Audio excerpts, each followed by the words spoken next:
The winter wind howled through the pine trees like a living creature, rattling the fragile wooden walls of the small cabin on the edge of the forest.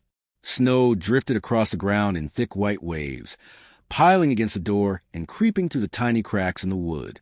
Inside the cabin, the air was so cold that every breath turned into fog. Many people believed that no one could survive an entire winter in a place like that, but on that freezing night in rural Montana, a young widow sat quietly beside a small fire, carefully mixing sand, clay, and wood ash in a battered metal bucket. Her hands were raw from the cold, and exhaustion weighed heavily on her shoulders. Yet she kept working patiently, spreading the strange mixture along the cracks of her cabin walls. The neighbors had laughed when they first saw her doing it. They thought it was a desperate and foolish idea.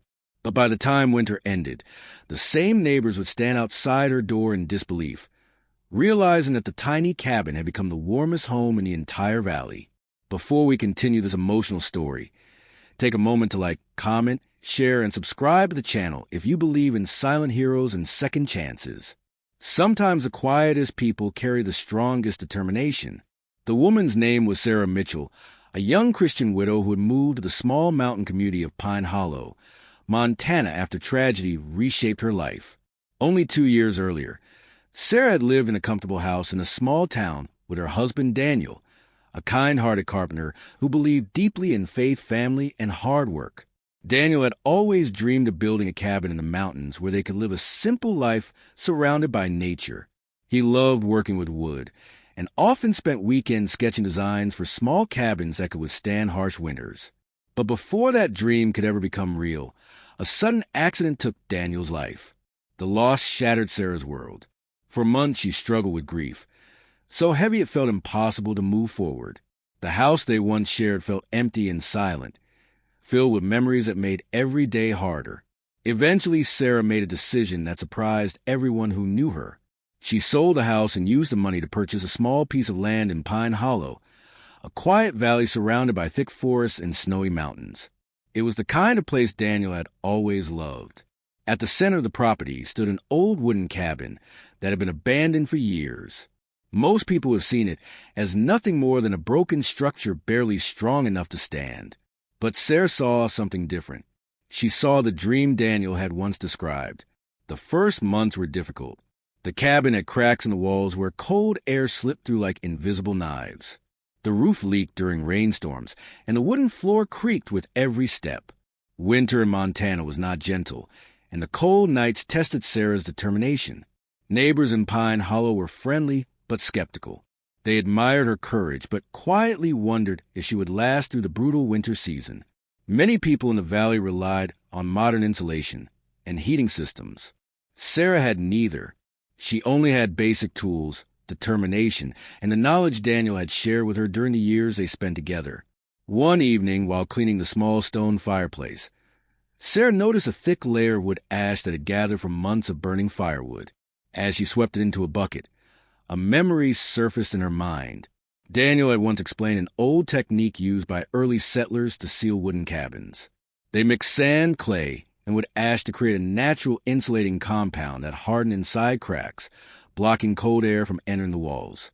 Most people had forgotten the method, but Daniel had studied traditional building techniques because he loved learning how people survive harsh environments with simple materials.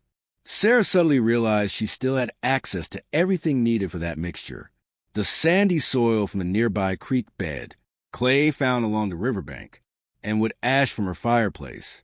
The next morning she began gathering the materials. Some neighbors watched curiously as she carried buckets of sand and clay back toward the cabin. When they saw her mixing the strange combination beside the house, a few people chuckled softly. The mixture looked like thick gray mud. They assumed it would crumble or freeze long before helping anything. But Sarah ignored the doubts. Working slowly and carefully, she pressed the mixture into every crack along the wooden walls. She filled gaps between the logs and sealed spaces where wind once slipped through. The process took several long days. Her hands became rough and sore, and the cold autumn air made the work even harder. But she kept going, guided by the memory of Daniel's voice explaining how the mixture would dry and harden like natural cement. When the first snowfall arrived, Sarah waited anxiously to see if the effort had made any difference. That night, the temperature dropped sharply. The wind pushed against the cabin walls the same way it had before. But something remarkable happened. The cold air that once slipped through the cracks was gone. The mixture had hardened exactly as Daniel described, sealing the walls tightly. For the first time since moving to Pine Hollow, Sarah slept through the night without waking from the freezing drafts. As winter deepened, the valley endured several powerful snowstorms. Temperatures fell far below freezing, and many homes struggled to maintain warmth. Yet Sarah's small cabin remained surprisingly comfortable. The sealed walls trapped heat from the fireplace, allowing the interior to stay warmer than many larger houses in the valley. Word slowly spread through the community. Neighbors who once laughed at the muddy mixture began asking how she had done it. Some even tried the same technique on their own cabins.